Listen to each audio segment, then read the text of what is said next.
Welcome back to our channel. Sujeeth దర్శకత్వంలో ఇప్పుడు మనకి బాగా బ్లాక్ బస్టర్ ఇచ్చే సినిమా అయితే ఓజీ రిలీజ్ కానుంది. అయితే ఇప్పటికే షూటింగ్ పనులన్నీ చెరవేగంగా కంప్లీట్ చేసుకుంది. ఇంకా 20% మాత్రమే పెండింగ్ ఉందట. ఇప్పుడు ఈ ఎలక్షన్స్ తర్వాత ఆయన డేట్లు బట్టి ఆ 20%ని కూడా కంప్లీట్ చేయబోతున్నారట. ఇంతకుముందు సుజిత్ చేసిన సాహో సినిమా సోసోగా అనిపించుకున్న మేకింగ్ పరంగా అయితే హిట్ కొట్టిందనే అనుకోవచ్చు. ఇక ఈ సినిమా మాత్రం అందరికీ కనెక్ట్ అయ్యే విధంగా మేకింగ్ పరంగానే కాకుండా స్టోరీ పరంగా కూడా ధ్యాస పెట్టి మరీ చేస్తున్నారట. ఇంకా ఇది పాన్ ఇండియన్ లెవెల్లో రాబోతుంది కాబట్టి ఇక మన ఎవరైతే పవన్ కళ్యాణ్ ఫ్యాన్స్ ఉన్నారో అందరికీ కూడా మంచి హిట్ ఇచ్చేలాగా చూస్తున్నాడంట మన సుజిత్ డైరెక్టర్. ఇంకా దీంట్లో కొత్తగా స్టోరీకి మార్షల్ ఆర్ట్ని కూడా కలపబోతున్నారట. నార్మల్గా మనము ఎప్పుడు చూసినా కానీ పవన్ కళ్యాణ్ అనగానే మార్షల్ ఆర్ట్ కూడా కనిపించేస్తుంది. ఇంకా ఇది ఇప్పుడు ఈ సినిమాలో క్లియర్గా చూపించబోతున్నాడట డైరెక్టర్ సుజిత్. అంతేకాకుండా దీంట్లో ఒక మాఫియా గ్యాంగ్ని కూడా చూపించబోతున్నాడు. ఇక మాఫియా గ్యాంగ్ని మార్షల్ ఆర్ట్లో కొడితే ఎట్లుంటుంది కదా, అంత కిక్కిచ్చే షోలు అన్నీ కూడా దీంట్లో చూపిస్తుండంట.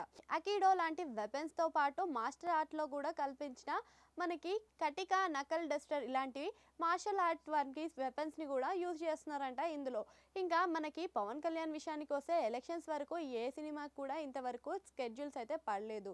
ఇంకా ఇప్పుడు వచ్చే ఓజీ సినిమాని సెప్టెంబర్లో రిలీజ్ డేట్కి అయితే ఫిక్స్ చేస్తున్నారంట. ఆ లోపు ఈయన షూటింగ్ పనులు కంప్లీట్ చేసుకోవాలి, ఫ్యాన్స్కి మాత్రం ఆ టైంకి అందిస్తాడనే చెప్తున్నారు.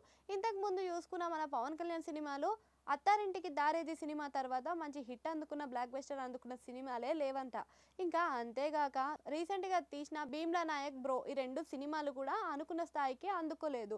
ఇంకా ఆ తర్వాత రాబోయే ఈ సినిమా ఓజీ అయినా అందరినీ అలరించే విధంగానే ఉంటుంది. ఇంకా భీమ్లా నాయక్ ఇంకా బ్రో సినిమాలు అయితే రెగ్యులర్ ఫ్యాన్స్కి అయితే బాగానే అలరించినాయని చెప్పుకోవచ్చు, కానీ అందరినీ అలరించలేకపోయినాయి. ఇప్పుడు రాబోయే ఓజీ సినిమా ఇంకా రెగ్యులర్ ఫ్యాన్స్తో పాటు అందరికీ కూడా నచ్చే విధంగానే తీస్తారట. ఇంకా ఇప్పుడు రెగ్యులర్ షూటింగ్ అయిపోయిన తర్వాత ఇంకో లైనప్లో ఉన్న సినిమా వచ్చేసి ఉస్తాద్ భగత్ సింగ్. ఇది హరీష్ శంకర్ దర్శకత్వంలో రాబోతుందన్నమాట. ఇంకా దాని తర్వాతనే హరిహర వీరమల్లు కూడా షూటింగ్ని కంప్లీట్ చేసుకునే స్థాయిలోనే ఉంది. ఇంకా ఇవన్నీ సినిమాలను చూస్తుంటే ఈసారి మన పవన్ కళ్యాణ్ అటు ఏపీ సీఎంగా గెలిచినా కానీ ఇటు సినిమాల్లో గెలిచినా కానీ లక్ బాగానే పరీక్షిస్తుందనే చెప్పుకోవచ్చు. ఈ లైనప్లో మీకే సినిమా మీద ఇంట్రెస్ట్ అనిపిస్తుంది? అది కామెంట్ సెక్షన్లో కామెంట్ చేయండి. అట్లనే పైన గంట సింబల్ ఉంటే దాన్ని కూడా నొక్కేయండి.